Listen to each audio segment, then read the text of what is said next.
I'd like to introduce our moderator for the second panel. Alana Shore is congressional correspondent for Environment and Energy Daily and Greenwire, and she's done a lot of work on pipelines, and she's pretty interested in this stuff. So I will let you read the rest of her bio. We don't have much time, so I won't read any more, but I'll turn it over to you, Alana. Thank you so much. As the Keystone XL Pipeline nears the last leg of its lengthy assessment by the Obama administration, we have seen the State Department, industry, and nonprofit groups weigh in on several hot-button economic and environmental issues surrounding this project. For instance, what would it mean for Nebraska's Ogallala Aquifer? How does the current Canadian oil sands boom affect long-term global emissions trends? Is oil sands crude less safe than conventional fuel? But just as many intriguing questions under this aegis call out for more discussion. Chief among them are the fate of the fuel supplies that Keystone XL would carry after they enter America. The top Democrat on the House Energy and Commerce Committee, Henry Waxman, and others in his party charged that even the pipeline sponsors at TransCanada predict it could raise gas prices for Midwestern consumers by alleviating a, quote, discount that now exists in the region thanks to a glut of oil sands pipelines terminating there. And at the end of Keystone XL's route in Texas, environmental justice advocates are preparing to draw a lot more attention to the pipeline's effect on local air quality during public hearings on the project next week. On our second panel today, we will hear from several folks who have tracked these under-the-radar downstream debates in the Keystone XL conversation. James Burkhard, Managing Director of the Global Oil Group at IHS CERA, led a team that produced a report this summer saying the Midwestern regional market is, quote, nearing saturation, echoing those statements from TransCanada and other industry players about the financial upside of alleviating the glut of Midwestern oil sands crude supply. IHS CERA's report also broke from the State Department conclusion that denying a permit for Keystone XL would not affect oil sands production until 2020. It is refinery capacity, not pipeline capacity, that IHS CERA saw making the key difference.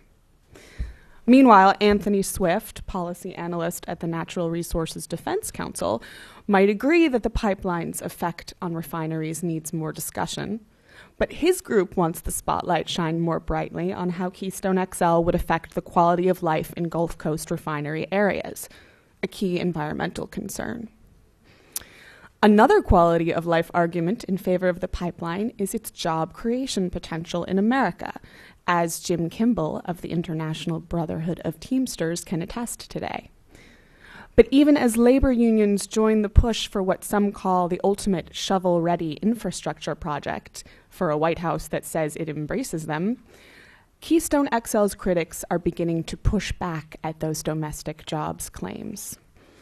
They charge backers of the pipeline with inflating hiring projections that stem from its construction, and they point to State Department job creation estimates that are a fraction of those put forth by the industry.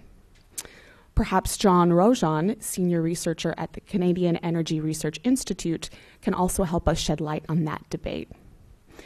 Overall, we may not be able to settle these simmering questions today, but with the domestic economic benefits of this $7 billion project set to play a crucial role in the final round of administration review, I look forward to a lively search for answers. Thanks to the panelists for being here today. Thank you very much, Ilana, for your introduction and what promises to be a very interesting discussion among the panelists and the audience. I'm here today to speak about a recent CERI report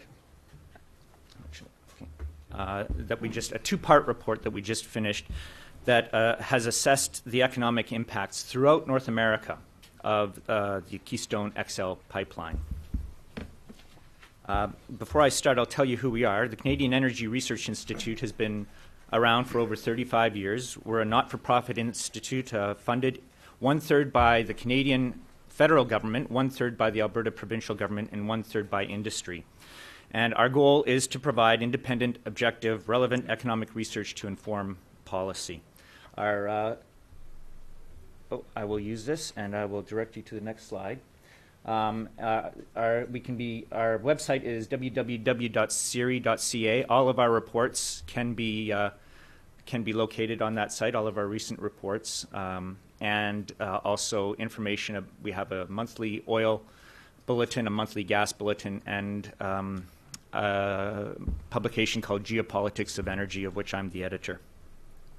3 times a year we hold world-class conferences, one on oil, one on gas, and one on petrochemicals. And if you ever want to meet anybody who's anybody in the Canadian petrochemical industry, come to our conference. They're all there. We used to be involved in training, but the training arm was spun off to a new company called Oakleaf Energy Training, and I happen to run the show there too. So I'm fairly busy these days. The Siri study that I want to talk to you about came about when we started discussing, and our board started discussing, this issue of stranded supply up in the oil sands. As has been pointed out earlier today, there is that very real possibility that if more infrastructure is not built to ship bitumen out of the oil sands, that there will be stranded supply. So we did a 25-year forecast, and we did a 10-year forecast. And the 25-year forecast considered 4 cases. The first case it considered was if there were no expansion of existing infrastructure. Yes, economic benefits would happen. There would still be GDP growth, employment creation, and we wanted to know the extent of that. The second case took a look at the economic effects of Keystone XL coming on stream. The third was looking further into the future. The third case looked further into the future, whereby the Keystone XL and the Northern Gateway pipeline, the pipeline mentioned earlier that would take bitumen out to the Pacific coast of Canada, if those 2 projects got online. And then the fourth case examined all the announced and future possible projects. What would happen if they came online, and what would the supply situation look like then?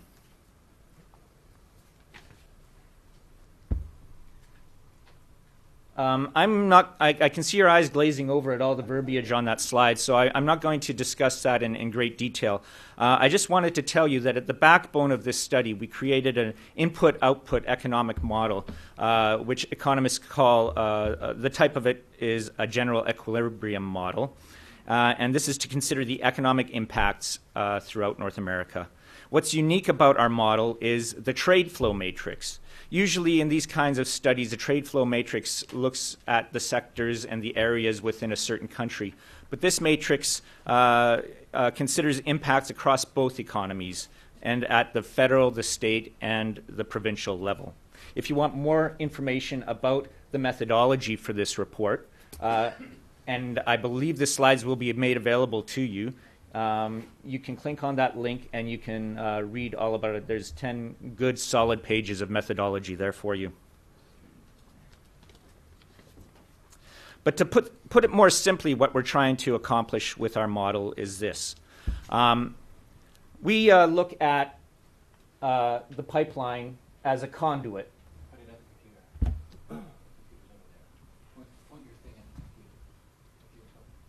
Oh, I thought that the pointer looks actually. Okay. Anyways, we look at the pipeline as a conduit between supply and demand. Any of these infrastructure projects we look at as conduits between supply and demand. So we didn't look at the costs and the economics of actually building the Keystone XL. Rather, we are interested in the supply side of things. So what happens once that pipeline is built, if it is built, and people start picking up the telephones? And what are the effects when phones are picked up and, for example, there's a call made to Illinois from a Canadian oil sands producer, and he says, look, I need trucks for my project. We're ramping up here. What are the economic implications of that? What are the jobs that are created by that? What happens when the truck manufacturer in Illinois calls up a tire manufacturer in Ohio, and he says, we need tires for our trucks. And so that tire manufacturer, he orders feedstocks. And you can see how money is being generated. Jobs are being generated. Jobs are being either retained. Jobs that may have been lost are now being retained. Maybe new jobs are created. And those people that are working, they're spending on goods and services within the U.S. economy. So we want to trace, and our model does trace, what happens to GDP and employment when things start happening in the oil sands and supply starts flowing into those pipes. We also are concerned about the phone calls made between the refiners in the United States and the producers in Canada. You know, we have product. We have supply for your demand. Oh, great, we have demand for your supply. Let's make some deals here. Now, this slide here looks a little bit complex. But what it is it forecasts the supply that will come when infrastructure is built. If infrastructure is built. You'll see this blue... Oh. Just testing you. Okay. You see this blue line here. This represents the Keystone XL Pipeline coming on stream in 2013. That's our best guess at when it would come on now. Once that, and then these are different pipeline projects too. This one would be the Gateway project coming online later on, say 2016, perhaps later. And underneath this big hill are the probabilities of supply coming to market with this infrastructure being built.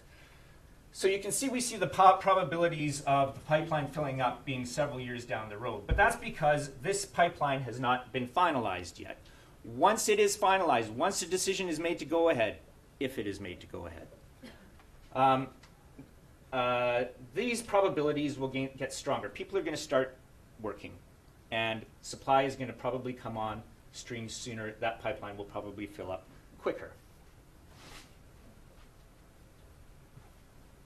Oh, the reverse is true too. If this pipeline is delayed or canceled, these probabilities go down into the future.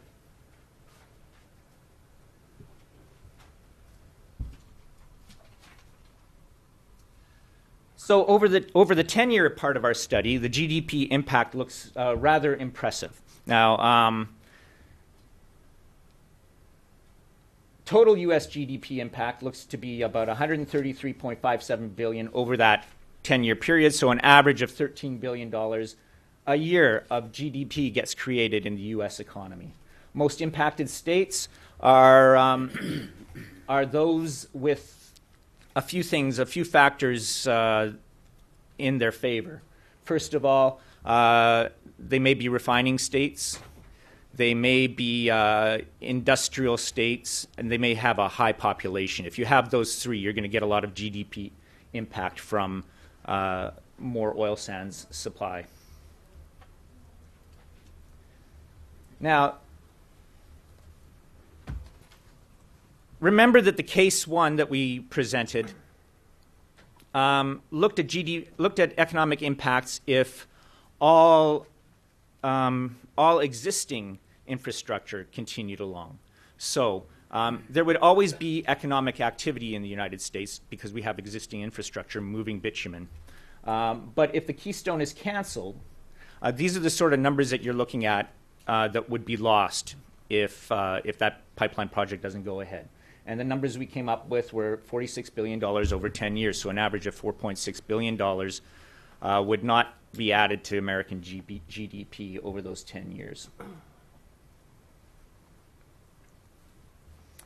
You can see with employment impact for those 10 years that we start with the assumption that with all projects right now, all infrastructure projects right now, they create within the entire U.S. economy, they create about 80,000 jobs. And then with Keystone and other infrastructure projects going ahead, each year there will be small gains, so those will be jobs created, and then jobs that are preserved. So this is jobs created, and this whole bar is jobs preserved. So you can see that there's a gradual incline in our model up till about 2020 when things stable off in terms of U.S. employment. Now, we don't mention these as jobs. We mention these as specifically person years. A person year is one person taking one job for 1 year. So if you hire 10 engineers and they work for 2 years, that's 20 person years. Okay. We do interchangeably use this term with jobs, but jobs can mean many different things. This is perhaps a little bit more specific.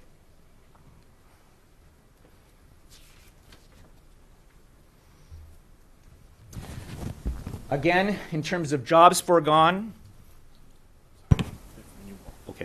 in terms of jobs foregone, if XL is canceled, we're looking at about 50,000 person years over 10 years throughout America. 50,000 person years per year over 10 years. Yeah. So there'll still be jobs created and preserved in the U.S. if Keystone is canceled, but the above here will not be created or preserved. My boss wanted me to talk a little bit about unconstrained production. So this is as if every single project that was thought of got approved and went into development, and all the possible supply that we could get out of the oil sands could flow down into the United States and elsewhere. This is what it would do to the U.S. economy over 25 years. Okay. So much larger impacts, you can see, in terms of GDP. And it's still mostly the same states that benefit the most. So I don't know if there's a governor or a senator from Illinois here, but he would probably be very pleased to see numbers like that, because it does look very good for states like Illinois. Again, if there's unconstrained production at 2020, that the job creation doesn't just level off. It just continues to go on and on and on, according to the results of our model. And finally, I want to leave you with this one slide. It's a topic that several people have discussed during the course of this morning. And it's, the top 10 producers of... Okay, I see. So these would be the top 10 producers, or the countries from which America imports the most oil. And as of today, which surprises a lot of Canadians and Americans, we're over 2 million barrels a day in Canada. We are sending to the United States. The second one is Saudi Arabia, and then Mexico, and then it drops off quite quickly. But I've taken country risk levels here from the Euromoney country risk calculations that they and other organizations like The Economist put together, and these calculations measure things like strength of financial institutions, possibility of insurrection in a country, and so you can see that Canada's country risk, as opposed to these other countries, is really quite low. We're one of the best countries in terms of country risks in the world. The Norwegians have a few inches here on us, but we're doing all right too.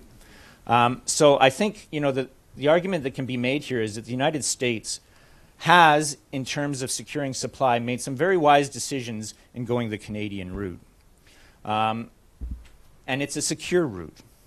And if you add Keystone here, we'd be up to 2,600,000 barrels in short order of imports from Canada. So there's a compelling case to be made that if you want secure, uninterrupted supply, Canada is the place to look. So I think that economically speaking, it is in both of our countries' interests for Keystone XL to be approved. And I understand that economics do not exist in a vacuum, and that there's some compelling social reasons and also environmental reasons why we have to take a close look at this. But I'll end my topic here. Thank you. Shall I go? Thanks. This work. Well, hello. Thank you for your kind invitation. My name is Anthony Swift. I'm a policy analyst with the Natural Resources Defense Council.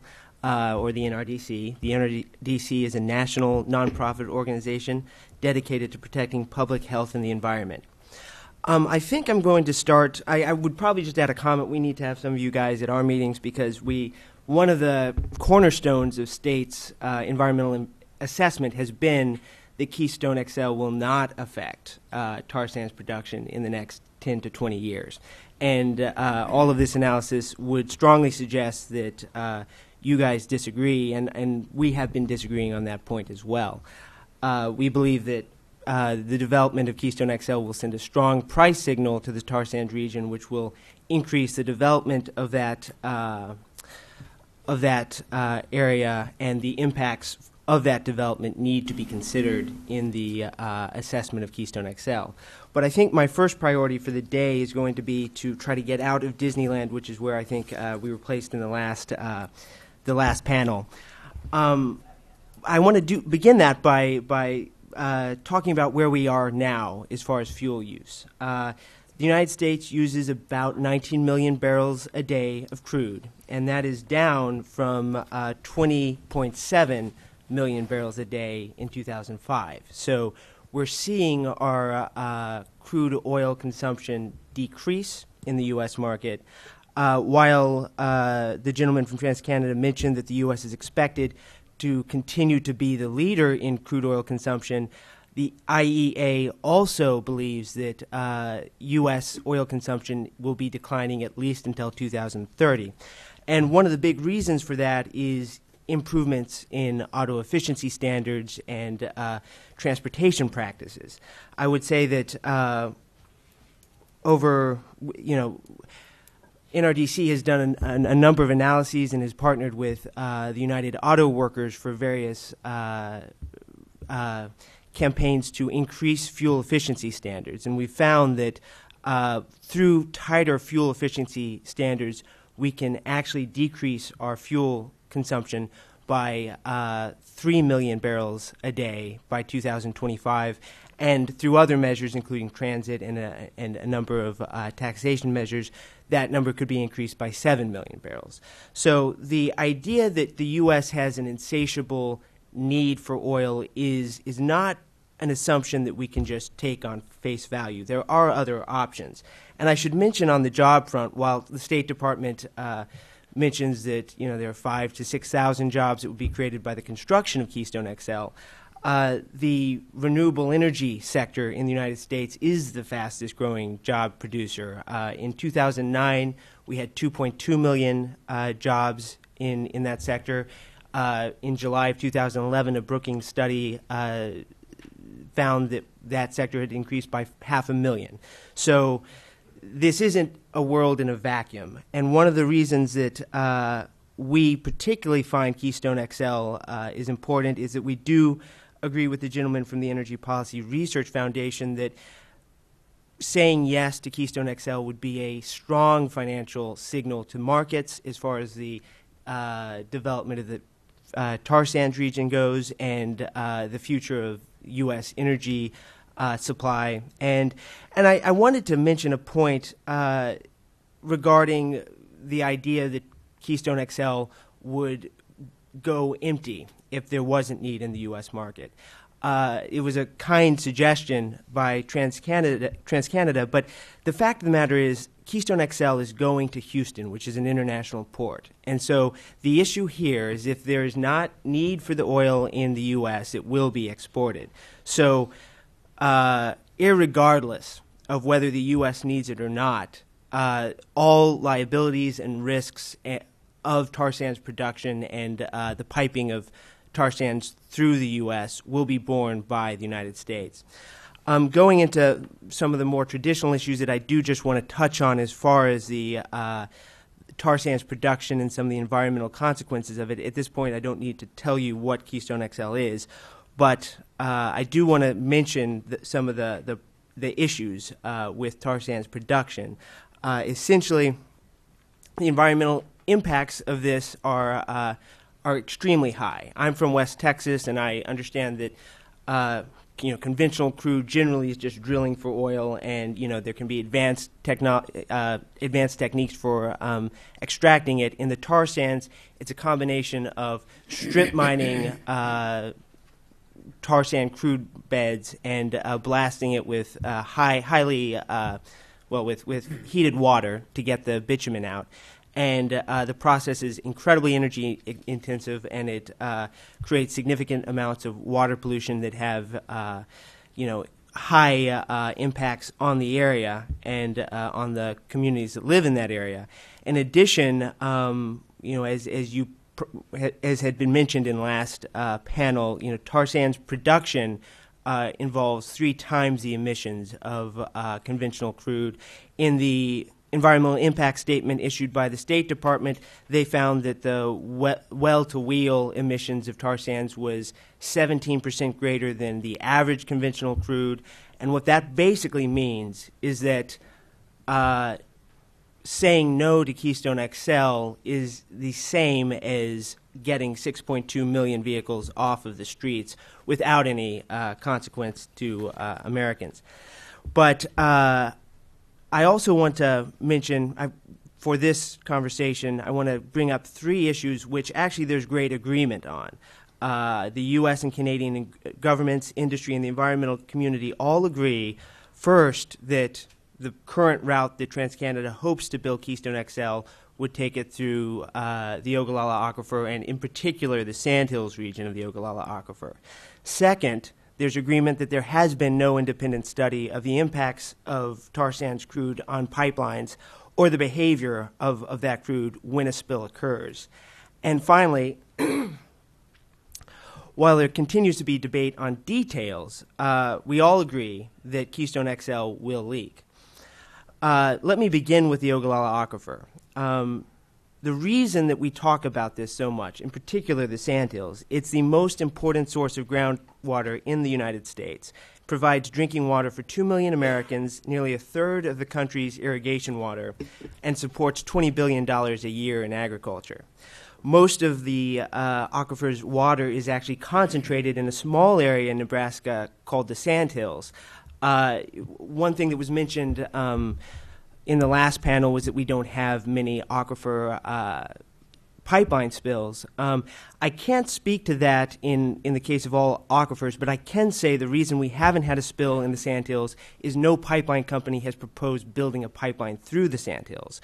And one would suspect that some of the sensitivities of that research source may be the reason for that. In some areas, the Ogallala Aquifer begins at the surface level and goes down 1,000 feet in that area. So you're looking at a huge amount of water concentrated in a very small space in a region that doesn't have many surface water resources. You may have heard of the study done by John Stansberry, a University of Nebraska professor of environmental and water resources engineering. He found that Keystone XL in a worst-case spill scenario could spill as much as 7.9 million gallons of tar sands crude in the Nebraska Sandhills, which could contaminate up to 4.9 billion gallons of water in a plume 15 miles long. And to give you one more point of reference on the importance of this aquifer in the U.S., it actually has more water, 7 times more water than flows in the Mississippi River in a year. Now, regarding the risks of diluted bitumen on pipeline systems, I want to say that there have been no independent studies on diluted bitumen and its effect on pipelines or its behavior when spilled. To emphasize that, when Cynthia Quarterman, the administrator of the Pipeline Safety and Hazardous Materials Administration, testified before Congress in June, she was asked whether her administration had looked into the problem or had regulated or instituted any regulations that would address the risks. She answered that her administration had not, and that they couldn't speak to the risks because they haven't done those studies. And our position for a year has been that those studies need to be done before we build a pipeline devoted to that particular type of crude. And one thing that came up in the last panel was the importance of timing, and I think that is an important issue. And when it comes to timing, the northern portion of the pipeline, according to the State Department study and the DOE study, is not going to be moving additional crude from the border until the mid-2020s to 2030 at latest. So there is time for the northern portion, the portion that would go through the Ogallala Aquifer, to get our pipeline safety standards in place and to understand the risks before moving forward on that part of the pipeline. Some of the indications, I'll just mention some of the risk factors of diluted bitumen. By itself, it's virtually solid, so to move it through a pipeline, you have to pump it at high pressures, and you have to dilute it with natural gas condensates. But that combination is so thick and viscous that it actually generates huge amounts of friction as it goes down the pipeline. Anthony, if I may just interject, because we want to get to a debate with folks from the audience. Am I running out of time? I'll close it up. Thank you. Essentially, those are the main points, that there are a lot of unanswered questions, and they need to be answered when it comes to the safety. And I just have to say that looking at TransCanada's record so far, the only pipeline that they've operated solely that deals with oil is Keystone 1. They were involved in a joint partnership before with the Express Pipeline. They sold it. And the record of that pipeline is very poor. It's the youngest pipeline to have been shut down by pipeline regulators as an imminent threat to safety, health, and the environment. It spilled over 23,000 gallons in less than a year, which are way above what you would expect from a new pipeline that was top of the line. And with that, I'm going to give some time to my fellow panelists to say their bit as well. Thank you. I am Jim Kimball. I'm the chief economist with the International Brotherhood of Teamsters. I'm very pleased to be here. The Teamsters have 1.4 million members in the transportation industry, as well as other sectors of the economy. We have about 3,000 Teamsters currently working on pipelines in the United States. As was stated by General President Hoffa in September 5th, which was Labor Day in Detroit, it's all about jobs, jobs, jobs. There are many important benefits to this project, some of which you've heard here today, but I would challenge you to find a more important benefit than putting Americans back to work. As you also heard earlier, there's 14 million people unemployed in this country. That's 14 million people who are counted as unemployed because they're still looking for work. There's 3 to 5, maybe more million that have quit looking for work. And the 9.1% unemployment number that you read in the paper is a little misleading. Let me share with you some additional information from the Department of Labor. This unemployment that we are going through right now is impacting young people and African Americans much differently than it's affecting white people. For example, for all men 16 to 19-year-olds, the unemployment rate is 28.8%. For men 25 to 29-year-olds, it's 11.8%. For women 16 to 19-year-old, all women, it's 22.3%. For women 25 to 29, it's 9.8%. For white men 25 to 54, it's 8.5%. For white women 25 to 54, it's 7%. For black men 25 to 54, it's 16.3%. And finally, for black women 25 to 54, it's 12.3%. A recent article in the Washington Post indicated that there's 46.5 million Americans living below the poverty line in this country. Let me point out a few obvious truths. I think we can certainly debate the edges of these, but first of all, the United States needs energy security. We need to upgrade our infrastructure in this country as proposed in a 2009 report by the American Society of Civil Engineers, which graded our infrastructure at a C- or worse. And we need jobs, and we need the economic stimulus that comes from jobs. And I'm glad to see John has reported on his study, because that's one of the studies that we looked at as well before we climbed on board with this project. According to the Canadian Research Institute, which is Case 2, which he mentioned earlier, Total Canadian GDP impact from increased oil sands operation in the Keystone Pipeline from investment is estimated to be at $2.9 trillion over the 25-year period. Canadian employee compensation will reach about $835 billion, and employment in Canada from all sources, including the multiplier effect that he was telling you about, goes from about 390,000 jobs to a peak of close to 690,000 jobs. That's Canada. For the United States, according to the same study, U.S. GDP impact in the period from 2010 to 2035 is estimated at $359 billion. That's Canadian. U.S. employee compensation will exceed $171 billion, and U.S. employment is expected to grow from 80,000 to a peak of 179,000 jobs. Even if those numbers are off by 50%, we would still support this project. There is also another study done in 2010 by the Perriman Group, which puts forth the benefits to various states in the United States. I'll share that with you real quickly. Montana, South Dakota, Nebraska, Kansas, Oklahoma, and Texas are estimated to see over $20 billion in total expenditures from this project. Expected to, and these are the numbers that you've heard about, expected to increase jobs, 20,000 during construction and 250,000 over the life of the project. The Teamsters expect to see between 1,300 and 1,500 new jobs to our members because of this pipeline. We primarily move material, and we also move people from point A to point B. The construction industry in this country has an unemployment rate that's twice the national average, 20% in March. And the Teamsters have over 170,000 members in the Construction Industrial Trades Division, and as I said earlier, we have 3,000 members currently working on pipelines.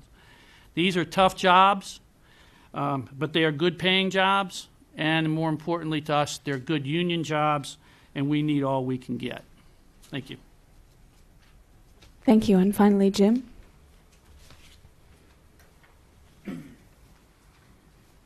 And Lauren, I hope you don't mind if I stand up. I just want to see everybody when I talk, keeps my energy up a little bit as well.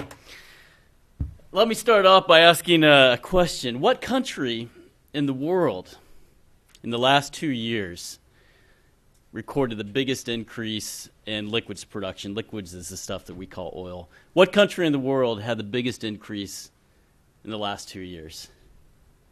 The United States, by far. By far.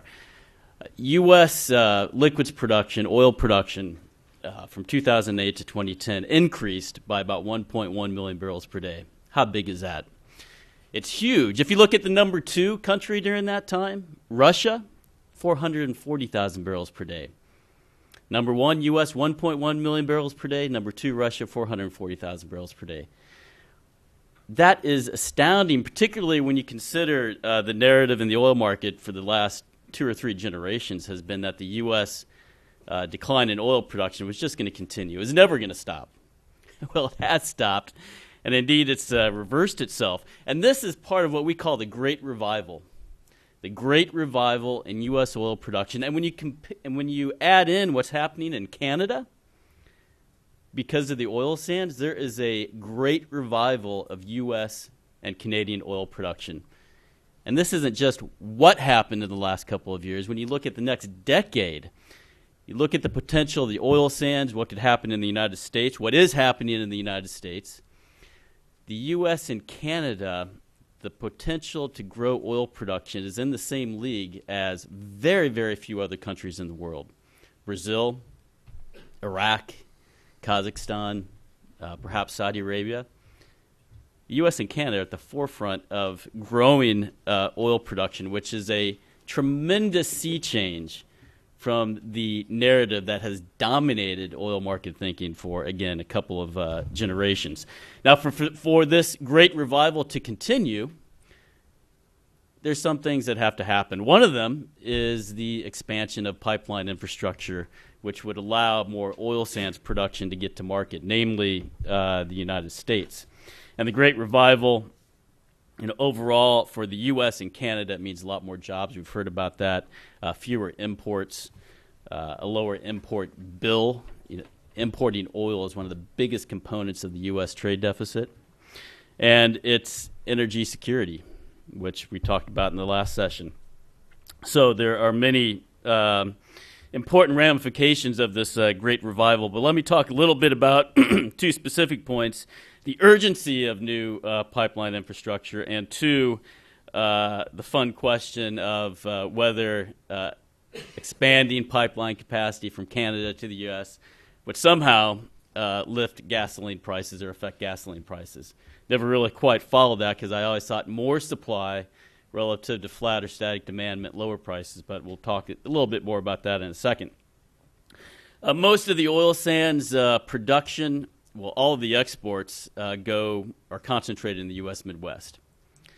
The U.S. Midwest, the refining system in the U.S. Midwest is nearing a saturation point in its capability to process oil sands. We think that saturation point will be in the next couple of years.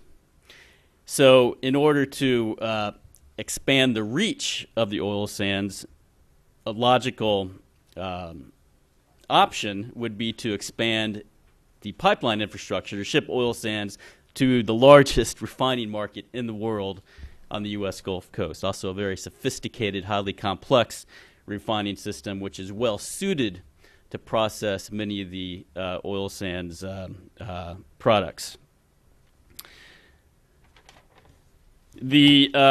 Another broader point about this about the expansion of pipeline access is: do we want a pipeline system in this country that is dynamic, that responds to market signals, that catches up with the changes in production in this country and in Canada?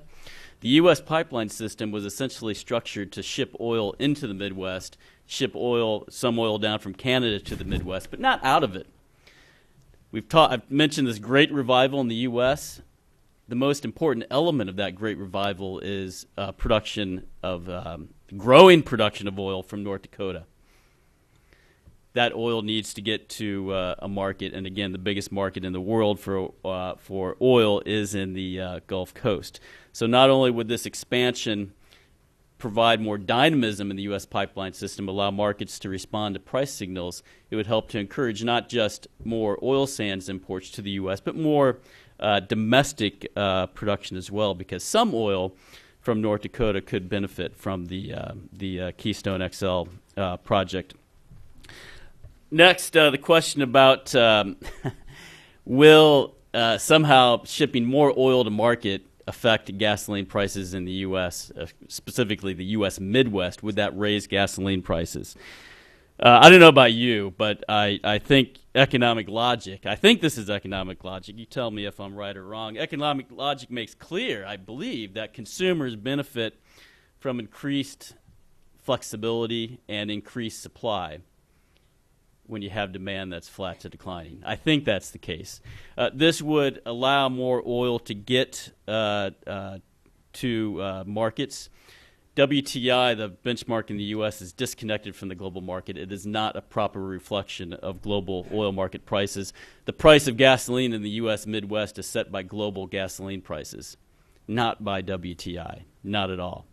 The U.S. Midwest needs to import gasoline from other parts of the U.S. principally.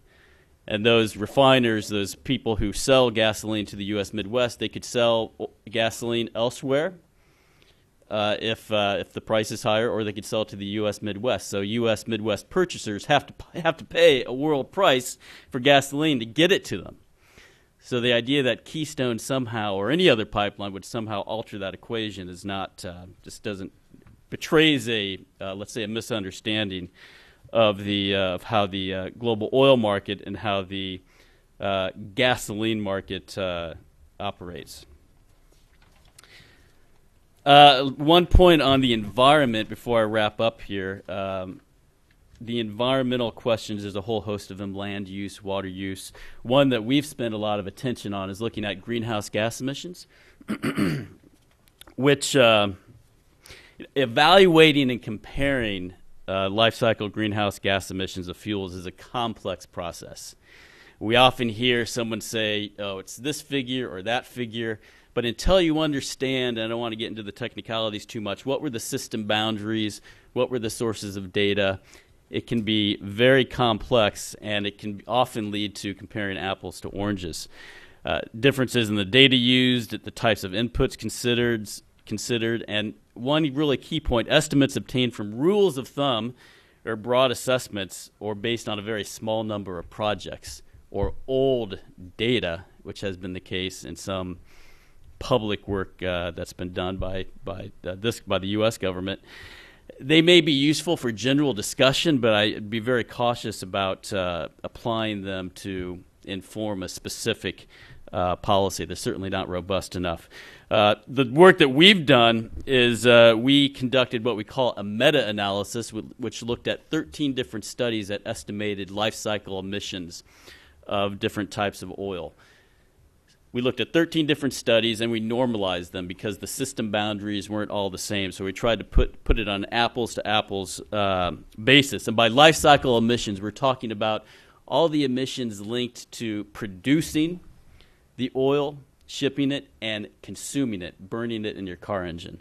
And 70 to 80% of all life cycle emissions take place in the engines of our car. 70 to 80%, regardless of where the oil is from.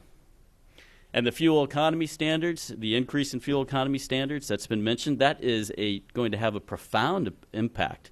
It's arguably the most important greenhouse gas policy that this country has put into effect, because it's leading to this long-term decline in U.S. Oil consumption. Anyway, back to the oil sands. The average life cycle greenhouse gas emissions of oil sands imported into the U.S. is about 6% higher than the average crude oil consumed in the United States. And that is comparable to many other types of crude oil that are produced in this country as well as imported into this country. So to conclude, expanding the pipeline capacity from Canada to the U.S. Gulf Coast as proposed by Keystone XL provide more flexibility to the U.S. system. It would allow the infrastructure to catch up with actual new supply trends, of which this great revival is the centerpiece. That point, that economic logic, that you have more supply in the face of flat to declining demand, that's a factor that tends to put downward pressure on prices. And this idea that gasoline prices in the U.S. Midwest would increase because of this, it betrays a lack of understanding about how the oil market operates. But ultimately, this comes down to a question: do we want more oil from Canada and encourage more domestic onshore production, or depend on imports from more distant lands? Back to you, Ilana. Thank you very much. So I'd like to, first of all, give James time to sit down before I ask him a question, and kick things off by seizing on an argument that he made in his talk about this PADD 2 region, as John showed on his slides, the Midwestern refining area that is foreseen to see the biggest GDP impact positively in Sari's report, but also may see this gas price increase that James described as somewhat illusory. To cite the regulatory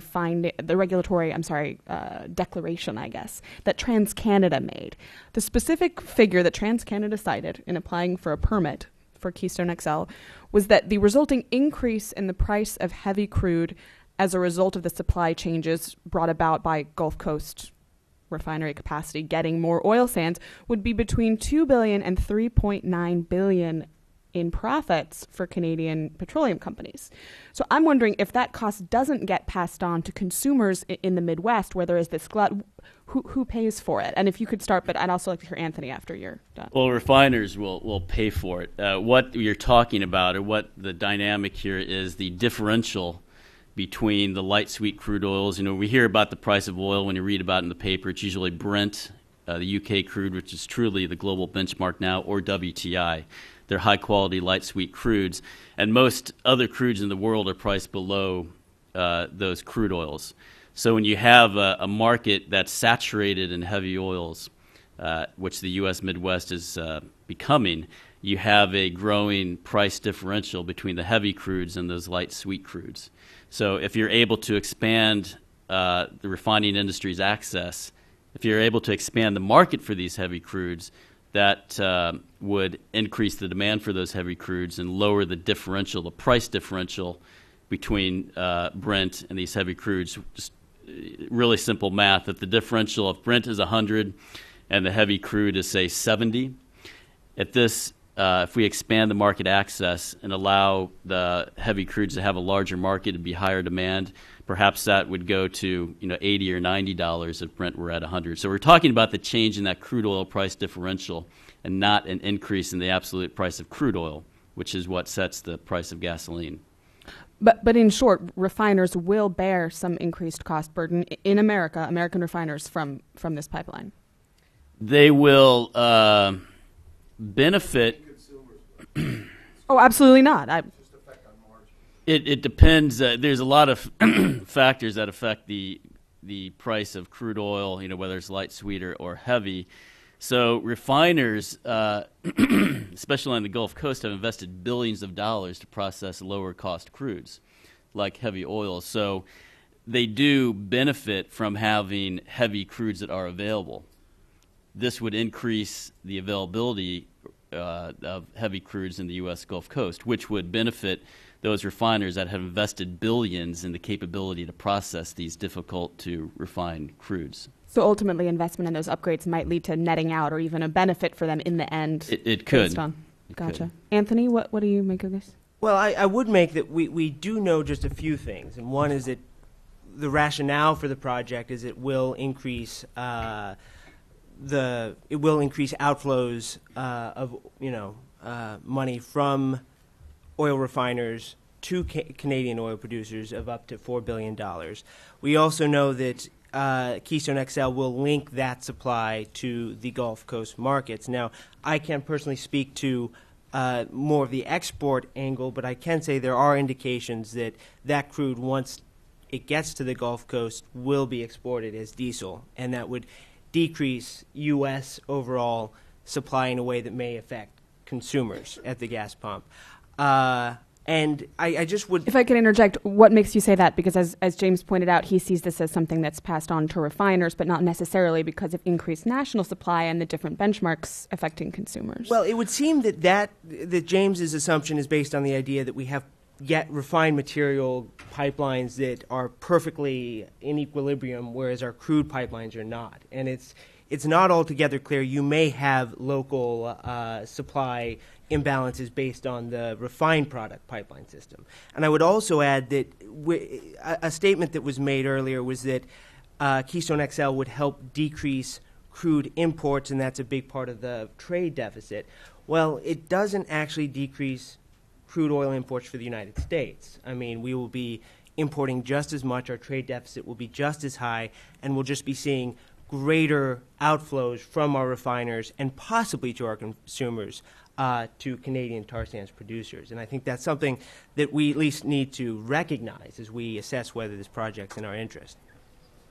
Would either of our other two panelists care to weigh in on this gas prices in the Midwest question? Well, if I could shoot one more over to Mr. Kimball then before we take it to the audience, and that deals with jobs. Groups aligned with Anthony at NRDC say that these very large job creation projections from the pipeline's construction reflect a lot of temporary construction work, jobs that might not last past 2013 when Keystone XL comes online. And they point to this gap between State Department estimates of hiring and, those from industry-sponsored groups. What do you say to that? Who's right? Does it matter? Well, I'm not really sure that the person who's employed temporarily makes a big distinction about keeping a job for a year or two as opposed to 6 or 7. He gets the benefit for as long as he's working. So I'm not really sure that the temporary job issue is really even an issue. Jobs are jobs. Like I said in my opening comments, we would support this project even if these job estimates are half of what they are. I think it's really important to understand the psychological as well as the economic impacts of unemployment on people and their families, and we are an advocate for employed people. So I'm not really sure I worry too much about the job estimates. And I believe you were speaking to jobs created through the construction of the pipeline, yes? Exactly. Well, setting that aside, our study looked at jobs created after construction of the pipeline, right? And the jobs on the supply side later on. There are jobs that are going to be being created in all, not just in the construction phase, but very much so afterwards when production begins. And are those classified as indirect jobs, say Indirect through jobs. suppliers like Caterpillar in Illinois? That's how right, you yeah, assessed it? Yeah, that's right. Well, with that, turn it over to the audience. Do we have somebody with a handheld mic going around? In the white shirt, blonde. Thank you. Hi, my name is Jenya Dana. I'm a public policy scholar here at the Wilson Center. And I was interested to know more about the environmental impacts. The session was very light on the environmental discussion. And there was quite a bit of discussion on sort of the downstream impacts of the creation of the pipeline on labor and supply. Has a similar detailed analysis been done for the environmental impacts, sort of a life cycle analysis of the pipeline construction in terms of water usage, impacts on biodiversity? Maybe this is a question that Anthony Swift can answer. And if so, where could we find that kind of information? Well, I would say that the Pembina Institute has done very good research on the upstream impacts of increased tar sands production when it comes to, water usage, habitat destruction, and some of the impacts in Canada. And we've talked about some of the spill issues, and there are also, more work needs to be done. In fact, on the refinery impacts of Keystone XL, because what we're finding is that, while heavy crude is being refined in the Gulf Coast now, DOE found that if Keystone XL isn't built, lighter crude will be going that way. So Keystone XL will actually be increasing future refinery emissions in the Gulf Coast. But certainly, a huge issue is are the upstream impacts. There are huge impacts to, the caribou are nearly are in danger of becoming extinct in Alberta. The waterfowl have problems, and as far as the water pollution issues, studies have found that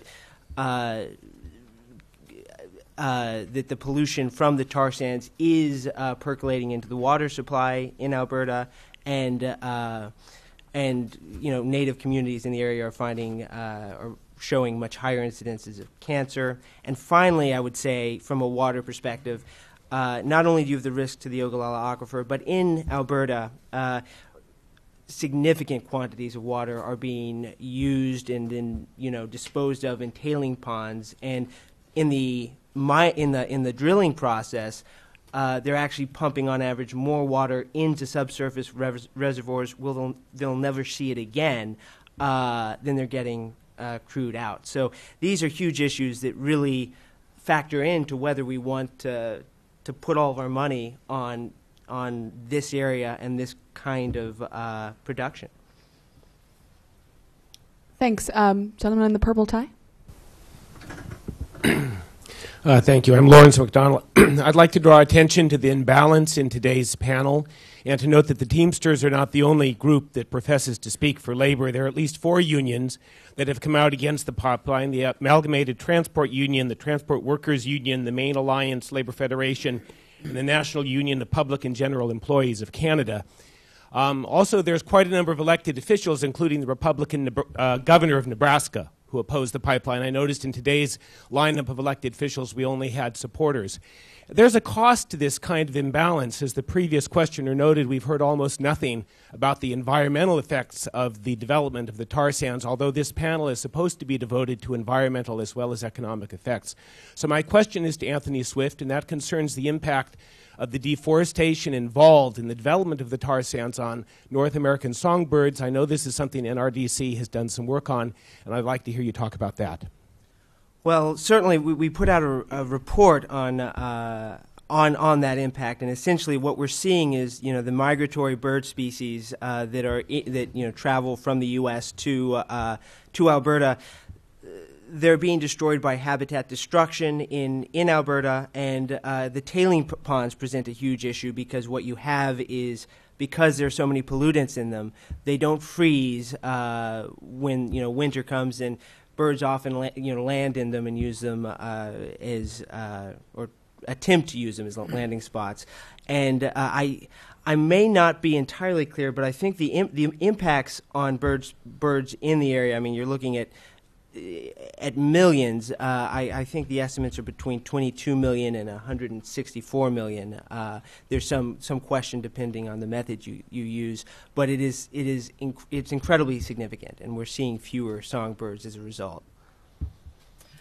And responding to the gentleman's point about balance on the panel, it is true that we have one prominent critic and three supporters of the project. So to tease out a little bit more of your question, to talk a little bit about the aquifer, which is a major part of the public debate over this pipeline.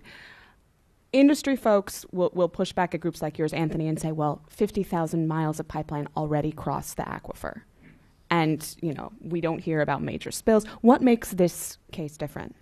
Well, in this case, when industry folks say that, they're talking about pipeline, but not types of pipeline. There's a lot of water pipelines across the aquifer, not surprisingly. But there's very little crude oil pipeline mileage over the Ogallala Aquifer. In fact, none over the Sandhills right now.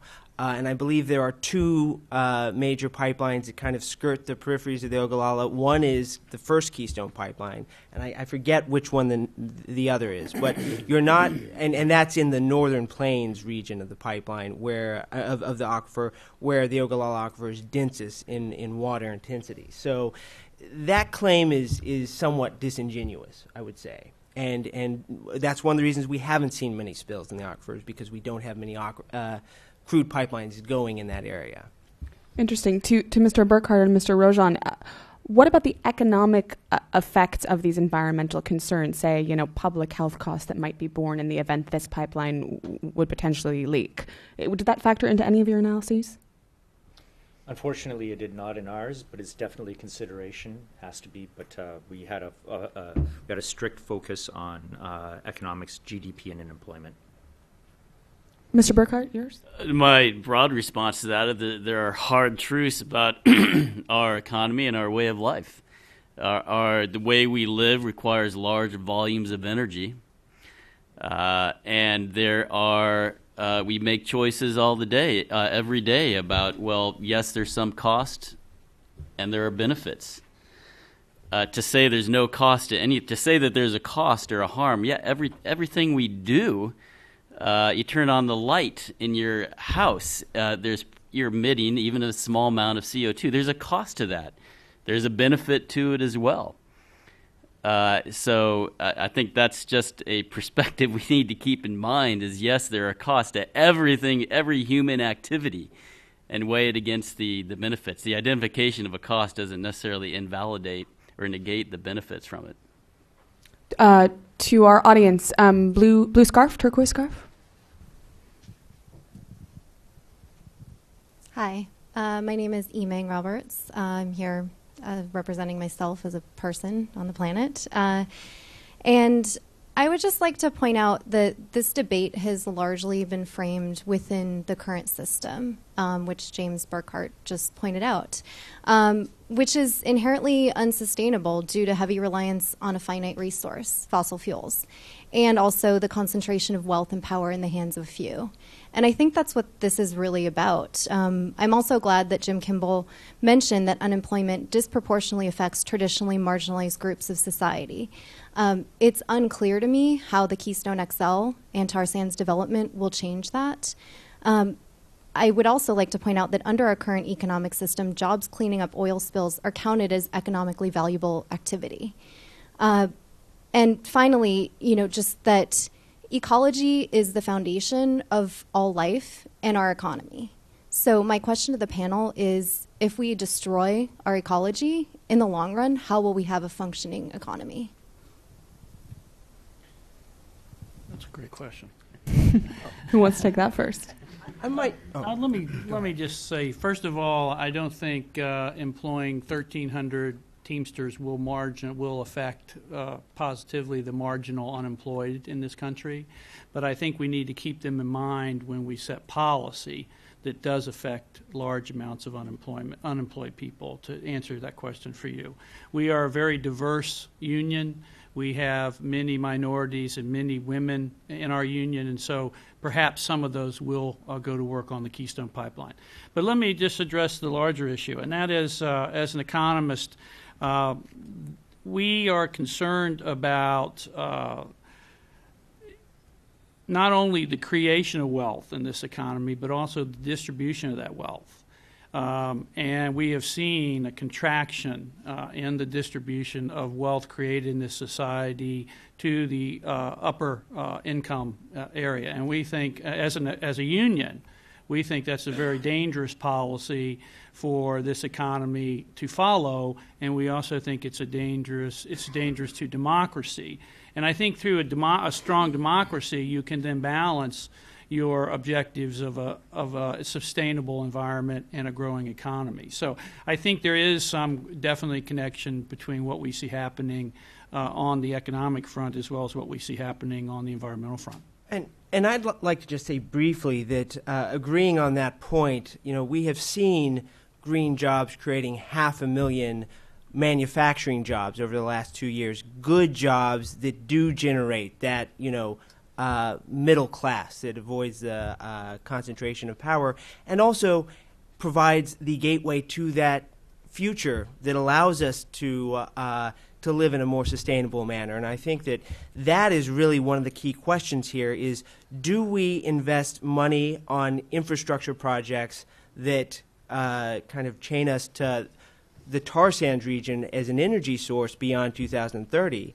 Or do we work on auto efficiency standards and develop the technology that Americans are the best at putting together so that we can eventually move to new alternative fuels and avoid the necessity of that development altogether?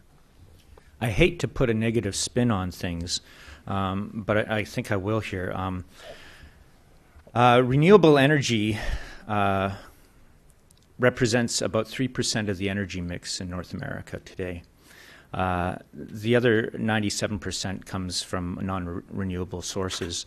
No truer words were spoken than George Bush in the 2006 State of the Union address when he said America is addicted to oil. I think that it is laudable to start looking at alternatives and to start developing them and to put in the R&D into these efforts. I feel, however, though, that it's going to take a long time, a real commitment from industry and government. And frankly, I'm not sure that commitment is there, especially in times like these where jobs need to be first and foremost in our minds. Next to the blue scarf, blonde hair. Hi, Cindy Schild with API. I think one thing we can all debate the numbers, our positions or views. I think it's pretty clear by now. We've had a lot of these dialogues and comments and discussions, but and I certainly believe that we need all forms of energy. We need to be looking at everything, but if we truly are concerned on the environmental side of this debate, of what is good for the environment, we do need oil for the foreseeable future. Whatever numbers and estimates you want to look at globally, we are in a global economy. So if demand in the U.S., as some were projecting, will be decreasing for oil particularly, out into the future, globally, IEA, any projection, it's not, energy needs increasing. In this state, the production's going to happen. Do you think it's going to be managed more responsibly in North America between the U.S., Canada, as opposed to elsewhere of where we're going to have to get our oil? Because it will happen. You're looking at investments going on right now in Canada. Other countries are clearly looking out for their future in their energy security. We have the opportunity to do this right next door with Canada. And it just is amazing to me if you want to look at different numbers, the life cycle emissions, you still have to ship it somewhere else. I mean, not to mention the more stringent environmental management standards that we have in the United States and Canada. So how would you account for that aspect and those emissions if you truly are concerned for a global transport pollutant, that it being refined elsewhere? Is that to me? I'm guessing, yeah. Thanks. It's a very good question. I think that one of the issues here is that the United States and Canada need to be leaders in the environmental field and the energy field. It's not always going to, I mean, you're not always going to get other countries stepping in line, but you can't hope to see that if the U.S. and Canada aren't being leaders.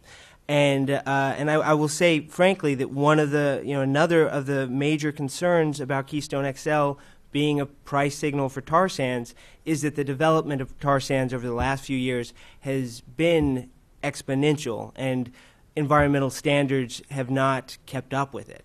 And so, there's a movement to see that development slow down so that due diligence can be done and standards can be improved and all that can be put in place. But certainly it's going to be very hard for the U.S. and Canada to lead on the environment when we're pursuing, the tar sands region as our energy strategy. James? Yeah, just one question, one point about the environment and leadership, and just one thing I wanted to point out, that there's this perception among some that Canada or Alberta is the Wild West. No regulation, anything goes, guys. You want to drill there, fine, great, go for it. That's not at all the case. Canada, when you compare it to different regulatory systems, the data that is released, the amount of data that is released by oil sands producers is at the forefront of what anybody is doing around the world globally. Now, what the environmental implications are of that, that's up for debate. But in terms of having a sound regulatory environment, providing data that few other jurisdictions, if any, produce about their operations, the water use and land use, to make sound policy, you need that type of data. And Canada, the Canadian oil industry is at the forefront of that. And I'll go back to Anthony for a moment, because I feel like his answer to Cindy brings up an interesting point, and that is, this is a very heated debate. There's a lot of politics at play here, and sometimes we oversimplify, and oftentimes there's a charge levied at environmental groups like yours that you guys are just against oil sands development, citing, quotes like James Hansen saying it's game over for the planet, groups like yours, but you just said due diligence needs to be done, and you cited the Pembina Institute, which is a Canadian group that says we don't oppose oil sands development, we just think it has to be done responsibly. Do you feel like NRDC differs from them in any way, and if so, how? Well, if I can I address the first point really quickly? Address it all, yeah. I can't speak entirely to the transparency of data in Canada, but in all areas where I have been involved in, particularly when it comes to pipeline safety and spills and things of that sort, that couldn't be less true. I mean, the U.S. is completely transparent as far as its data is concerned. It is almost impossible to get data from Canadian sources, whether it be the ERCB or the NEB. And anyway, so maybe that's true in other fields, but practically speaking, I would push back on that a little bit. And I will also have to say that, there are a lot of concerns with this pipeline and what its implications are. NRDC does differ in that we believe that we really need to be looking. We're really at a crossroads right now, and with that resource, so much money has to be expended to develop that resource. It's going to lock us in to all the consequences of it in the long term and coming decades. For Keystone XL will be a 50-year pipeline. And it's, personally, I've noticed that the kind of tension, alternative fuels and tar sands don't always work well together in policy circles in D.C. because there is an interest in ensuring that U.S. markets remain open to tar sands, and that involves keeping our demand high, and that there can be a tension between the movement to clean energy. And so we do believe that we really need to be focusing on going a different direction on this particular fork in the road. Got it. To the audience, white shirt near the front.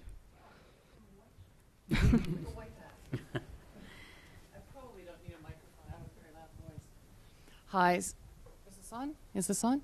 So my name is Jenna Dunlop. I work with the Canadian Association of Petroleum Producers. I'm their manager of climate change policy. So I'm very intimately involved in a lot of the work that's going on in Alberta. And the one thing that I would like to point out that I haven't heard any mention of today is that there is a functioning carbon price right now in Alberta as part of the regulatory system. So we have set up one of the very few carbon pricing systems where there are targets that are being set, and I might add being met, by facilities that are producing in Alberta, including the oil sands.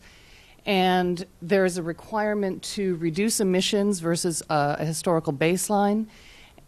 If you don't reduce those emissions, then you have an opportunity to either buy credits, to buy offsets, or to put your payment price into a technology fund. And that technology fund is open to not just Alberta companies, but to any sort of tech firm that would like to be sort of getting some funding to develop technology to help in the future reduce the emissions. And I find it frustrating at times to sit on panels like this and hear a lot of pushback against the oil industry in Canada and how, we're not doing anything, when in fact I think I can pretty much challenge most other, if not all other, oil production jurisdictions to anywhere near meet the system that we have going on. We do price our carbon. There is a price, and that money goes directly into funding technology to make reductions. And I think that should be an important part of this discussion, and I think that Alberta really does need credit that it gets very rarely for the systems that they have in place and working towards this problem. So whether or not any of you'd like to comment on that, it's just a point that I think is very important to make, and for people in the room to understand that, it's not the Wild West. And we do, in fact, have very, very transparent and very credible numbers, which you're certainly not going to get from Nigerian production. You're not going to get it from Venezuelan production.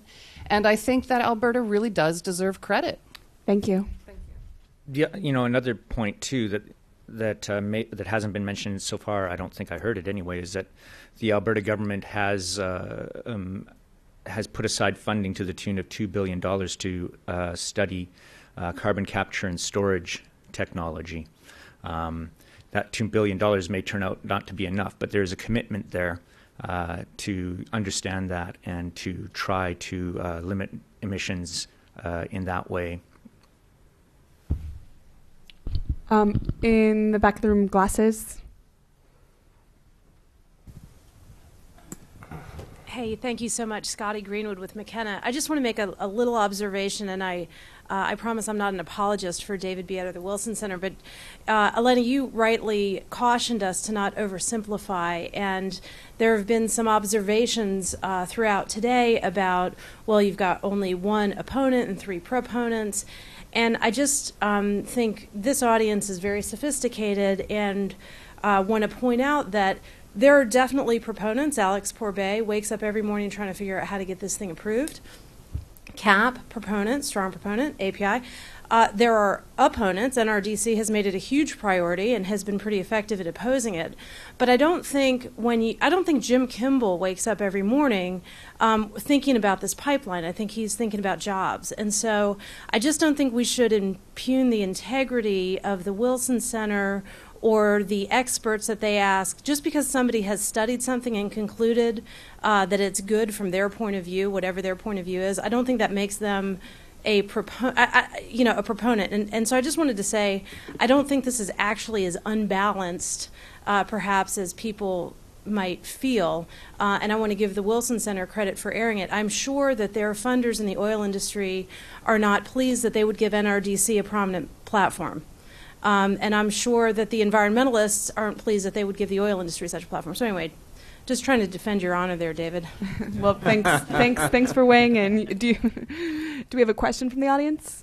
I can tell you that Jim Kimball does wake up every morning thinking about jobs. Gentleman in the brown tie, are you still? I know you've been waiting for quite a while. Joe Dukert, independent energy analyst for a long time.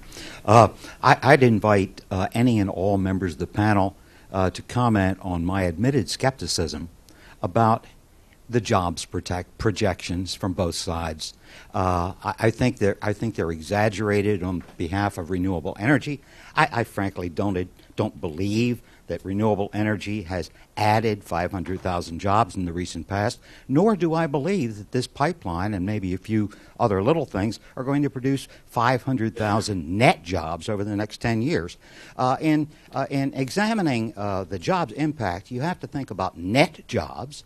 You have to think about those that are created versus those that are, quote, saved, unquote, direct versus indirect, the timing of the effects, and there are discrepancies even on the panel. And I'd invite any and all to comment on my admitted skepticism. Well, let me address that first, if I may. I looked at the model. I believe 1,300 Teamsters jobs, because I'm sure you. And I got a question earlier, not in this panel, but earlier about the fact that that's not many jobs. And again, I would say I'd be up here advocating if it was just one job. But I know the models that John used, and it's the input-output analysis is pretty much the models that are used now, standard in the industry for a lot of assessment of the economic benefits of large projects or things like that. So, and I think John would maybe agree with you. As an economist, I know that there's some latitude in those numbers. It's a forecast, you know, and the forecast relies upon basic assumptions that you have to make, of which there is a large degree of uncertainty in those assumptions. So there is a bandwidth around which I think is a reasonable number. I'm confident that we will see job growth from this particular infrastructure project. We have, just for the information for the group, we have an agreement with 4 other international unions that all of these craft jobs will be union jobs, and we do expect to see roughly, like I said, 1,300 to 1,500 Teamsters. There'll be additional jobs in welding and also in pipe fitting and those kind of jobs associated with this particular project. But I agree with you, there is some concern about whether the numbers are really what they are, but I believe they're all positive. So. And to address that for the environmental jobs, I would say that our source is the Brookings Institute study, that I can't speak to the methodology personally.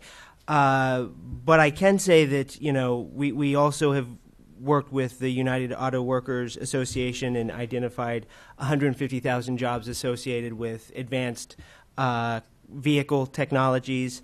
And, you know, again, this is not going to be a satisfactory answer for you, but just speaking anecdotally, let's going back to my home state of Texas, you look at what wind power has done over there. I mean, I think today Texas gets 8% of its electricity from wind now, and that's a huge change from just 10 years ago. You go out to West Texas, and there are windmills all over the place. Every windmill that you build requires, you know, going by the same analysis that John put together, it requires huge inputs of material, labor, maintenance and operation. So they're high job intensity, or the alternative energy field is a high job intensity field right now. And I would argue those were not jobs that were here before. An industry like wind is new, and so those are new jobs that are created. On this job question, it is very much worth looking under the hood, because I suspect some of these figures may include what are called induced jobs, and it's not that they're directly hired by the entity or industry that's at work, but it's about if a software engineer is brought into an oil project, his income goes up, or her income goes up, and he or she can go to a restaurant and tip the waiter, and the waiter goes by. It's that whole cycle of economic activity that often goes into job counting, and it's not necessarily direct employment by the company or industry at hand. But I haven't looked at the one on this particular project. No, that's just a general comment about jobs estimates. Yeah, I agree with that wholeheartedly, and perhaps I didn't elucidate that quite well enough in my presentation. But, you know, they say that if you want to make God laugh, tell him you have plans. And if you really want to make him laugh, tell him you've got a general equilibrium model. But, you know, what this does tell us is a general indication of the future direction. What we know is maybe it won't be $500 billion in 10 years, but it will be large, and it'll be significant, and it'll be a gain. That's basically what we can deduce from that. Thanks. Back to the audience. Pink tie, sir, in the front. I'm very sympathetic with it. Basically these are Leontief models, which with a Markel kind of modification. They have continuous and substitution capital labor. They're kind of, we turn down tons of proposals for people who want us to do that. We just don't do it. But I think it is important to point out that when you have these high-valued activities, when the value of the project, the value of the product is way above its cost of production, it generates a lot of sustained growth. What the jobs are, it's hard to know. By the way, I think on the renewables, what most people don't know is, in fact, the only time on the environmental blogs where we get nice letters back is when we do work on ethanol. Roughly half of those renewable jobs are for ethanol. And by the way, ethanol as a renewable fuel is very problematic, both in terms of cost, in terms of environment. So not everything that comes out of the renewable space is something I would even think NRDC wants to embrace. So I think the jobs argument, I think, is not really something you can really get a careful handle on. But you can identify high-value products, high-value developments. Now, on the birds, actually the biggest killer of birds is windmills, actually after cats. Right. And and then the other thing I was surprised that no one talked about in situ. As I understand, incremental production in Canada is going to be mostly in situ, not traditional mining techniques. Which does have a higher emissions footprint. It's going to be believe. both. It may have higher emissions, but it does less, I think, less surface damage. Yeah, less surface damage to the environment. Well, both of the last two questions from the audience bring up an interesting point, which is the degree to which this is kind of a zero-sum game in terms of U.S. energy investment. That somehow, building Keystone XL will, as Anthony described, kind of represent a cultural shift towards more traditional fuels, distract attention, perhaps investment from renewables. Is it zero-sum? I mean, this is a broad question, but I'm very curious to everyone who examines this economically. Will a pipeline like this be a net loss for maybe green projects that all of you could support in one form or another? Well, we've certainly found that the tar sands debate has unfolded on a broader field, and that you talk about work in communities in Washington State to create a clean energy standard. You end up with lobbyists from Alberta trying to lobby against those local efforts. And so there is a point where it becomes a bit of a zero-sum game as there is a vested interest of ensuring that there's a large market available for Canadian crude in the United States. And I would say that there is a big question. If you treat North America as one market, then that's one thing. But again, if we're importing crude from Canada, we're still paying large amounts of money as a GDP law or a trade deficit issue. The infrastructure we're building is going to be associated long term to that fuel, and to some extent there is a bit of a playoff between whether the U.S.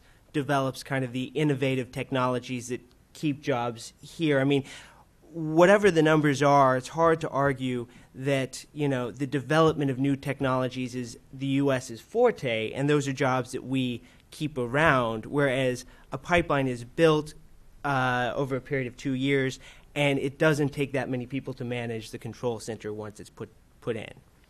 Would anyone else care to weigh in on the zero-sum question for energy? I don't think it does. I mean, I will go back to what some of the panel said this morning, and that is you want to encourage the development of alternative technologies, put a $5 tax on gas.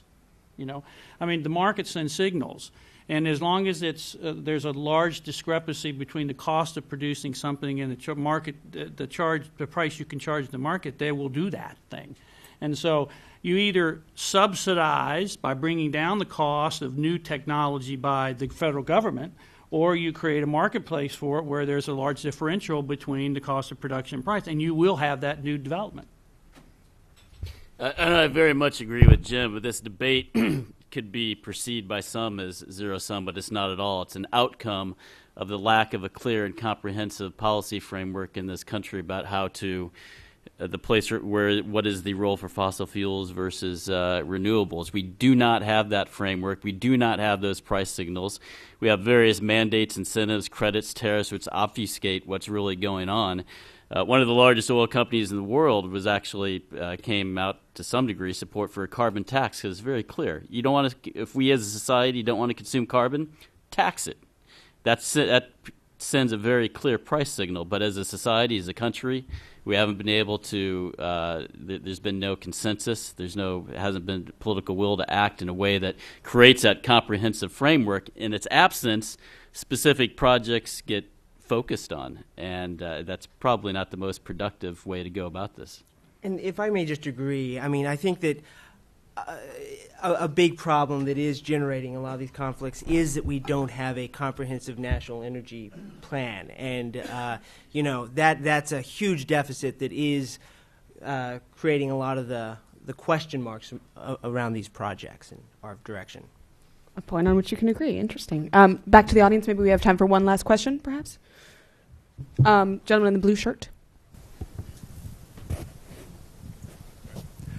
I'm Bob Reynolds from the Atlantic Council, and I've been a bit surprised that neither panel made any reference to the INSIS study that was kindly distributed by the organizers of this conference. I found it very useful reading, and it kind of takes me back to the question that the moderator of the first panel posed, which is, how much difference does this really all make? To quote from the conclusions, the world model, which INSIS ran, and the ETP model, which Department of Energy ran, indicate that building versus not building Keystone XL would not of itself have any significant impact on U.S. total crude runs, total crude and product import levels or costs, global refinery CO2 or life cycle greenhouse gas emissions. If KXL were not built, there would be market demand to put in place broadly similar capacity. Now, INSIS did say that KXL will provide increased redundancy, which you can view as a good thing or a bad thing. If you think your suppliers elsewhere are unstable, then redundancy is a good thing to have. But in the end, I just wonder, I'm left wondering what people thought of the INSIS study. Do you disagree with these results? I know that people are deeply and clearly invested in this issue. And in response to some of the earlier comments, I think people made their biases on the issue known, and that's the best way to have a balanced debate. In particular, a question for Mr. Rozon. I noticed your conclusions coming out with the greatest net benefit to PADD2. That seems slightly at variance with where INSIS came out, and I wondered if the reason was that you were looking at KXL independently from the Cushing to Gulf extension of KXL, which would seem to bring more benefit to PADD3. Thank you. You want to tackle that first, John? Yeah, okay. Basically, over the 20 or 25-year period, we find that the states and the pads that benefit the most are the ones that have a high population, considerable amount of industry, and refining capability. And when you look at Pad 2, it has all of those things. A great deal of Canadian crude goes through there and will continue to go through there into the future. You look at other places like Pad 5, which you wouldn't normally think would have a lot of impact, yet it does because it has the great state of California, which benefits from all of the knock-on impacts. So my short answer to you would be there's more than just oil going into Pad 3 that derives this number. But if you want a more thorough and precise explanation of this, if you give me your information, I will get back to you on it. I would just have 2 points. One is that the INSIS report didn't look at what we've been talking about today when it comes to price signals, as far as the signal to economic markets or financial markets that building Keystone would have on tar sands production that would change, how much was available to export. And the second issue is that when that tends to, excuse me, lower the impact of Keystone XL. The second issue is they only used a 20-year time period, which is understandable because of uncertainties, but it is a 50-year project. So that does kind of undermine some of the impacts of the thing. And the third point is that INSIS does overstate the viability of projects like Enbridge's Northern Gateway. I was out there just a month ago, and the political opposition to that particular pipeline in British Columbia and among First Nations communities that have actually strong constitutional powers in Canada with teeth to opposing that pipeline are pretty significant. I think one nation was offered a $2 billion stake in the pipeline to allow it to go through their territory, and they said no. So those are pretty big barriers to that western route. As kind of final words to our last two panelists, would you care to discuss maybe INSIS or other issues that were raised on this panel that you want to close with? No, I don't have any comments. One final comment about there are the refineries in the U.S. Gulf Coast are going to consume process heavy crudes, regardless of where they come from. A refinery is not going to spend $1 billion on a coking unit. A coking unit is a very expensive piece of equipment that allows refiners to economically produce heavy crudes. They're just not going to let that sit and process a light crude. They will import heavy crudes from Canada. If that's not available, it'll be from elsewhere, perhaps some domestic production as well. So from that perspective, the fact that there's not a impact on global greenhouse gas emissions, whether it's built or not, has some validity. But that, again, there's the national security, there's the employment questions, which are also very, very relevant that we've discussed today. Well, thanks to all our panelists. Thanks to the Wilson Center for organizing this event. Have a great day. Thank Alana for a great job of moderating this panel, and for all of you for participating today. There's been some challenging issues raised, whether you're for the pipeline or against the pipeline, and I think I certainly will leave this having learned a lot overall. And I thank you all for coming, and if you have questions or comments, please get in touch with us, and we will try to post most of the materials, and Danielle, if you have a link for that, we'll try to post that as well. So thank you very much for coming, and have a great day. Thank you. I'm sorry, I don't